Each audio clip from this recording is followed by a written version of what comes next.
Bidang utama dalam pengkomputeran boleh dibahagikan kepada 4 bidang utama seperti dalam gambar rajah. Bidang yang pertama adalah pengatur caraan dan pembangunan perisian. Bidang yang kedua melibatkan sistem rangkaian dan keselamatan rangkaian. Bidang yang ketiga melibatkan sokongan maklumat dan perkhidmatan. Dan akhir sekali, bidang keempat melibatkan web dan komunikasi digital.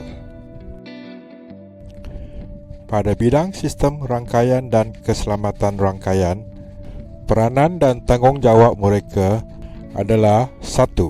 Mengendalikan semua aspek keselamatan rangkaian. 2. Membangunkan dasar keselamatan.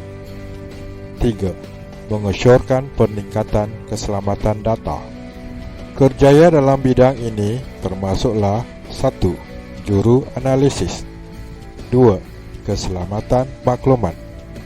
Kemahiran yang diperlukan dalam bidang ini termasuklah kepakaran dalam bidang rangkaian dan keselamatan komputer. Pada bidang sokongan maklumat dan perkhidmatan, peranan mereka termasuklah 1. Mengintegrasikan pengurusan perniagaan dan analisis data. 2. Menilai pelaksanaan sistem komputer. 3. Menyediakan sokongan pengkomputeran dan teknikal. 4. Menyelenggarakan sistem maklumat. Kerjaya yang ditawarkan dalam bidang ini termasuklah 1. Pentadbir pangkalan data. 2. Juru analisis sistem komputer. 3. Juru analisis sokongan komputer. 4. Pengurus pengkomputeran. 5. Pentadbir sistem komputer. Kemahiran yang perlu dimiliki dalam bidang ini termasuklah perisian aplikasi perniagaan yang melibatkan pengurusan pangkalan data. Bidang yang ketiga dalam pengkomputeran adalah pengatur caraan dan pembangunan perisian.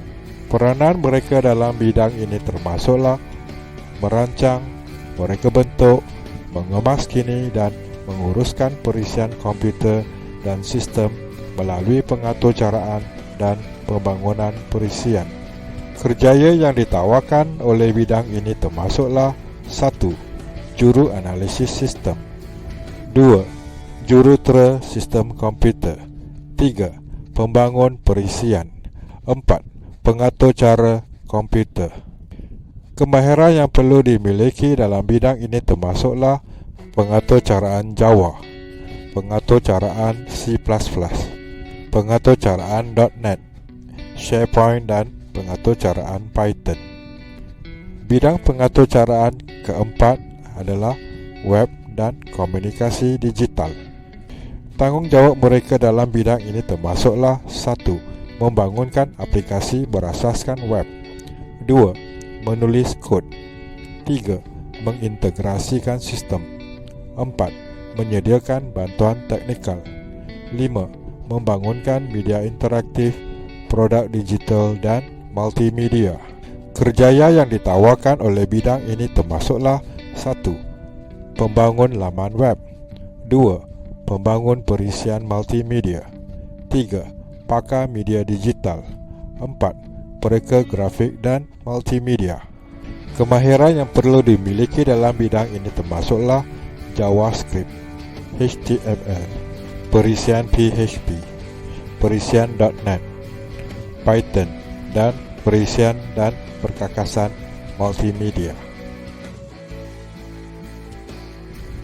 Berikut adalah 3 elemen muktahir dalam pengkomputeran yang mempengaruhi pembangunan bidang kerjaya baru. Elemen pertama adalah mudah alih. Mudah alih melibatkan penghasilan aplikasi dan kandungan mudah alih bagi peranti selain komputer. Elemen kedua adalah keselamatan data. Keselamatan data memerlukan kepakaran dalam bidang penyulitan, pengesahan, pengurusan sijil, infrastruktur firewall dan anti-malware. Keselamatan data juga diperlukan terhadap kerjaya penganalisis keselamatan data, pentadbir keselamatan, pentadbir keselamatan rangkaian, dan pentadbir keselamatan sistem. Elemen yang ketiga adalah data raya dan kecerdasan perniagaan dan analistik. Elemen ini memerlukan kemampuan menterjemah, menganalisis, dan keupayaan untuk mengubah kuantiti data mentah yang besar ke bentuk maklumat. Elemen ini juga memerlukan set kemahiran pentafsir yang memahami cara untuk mendapatkan data, menganalisis, dan melaporkan data.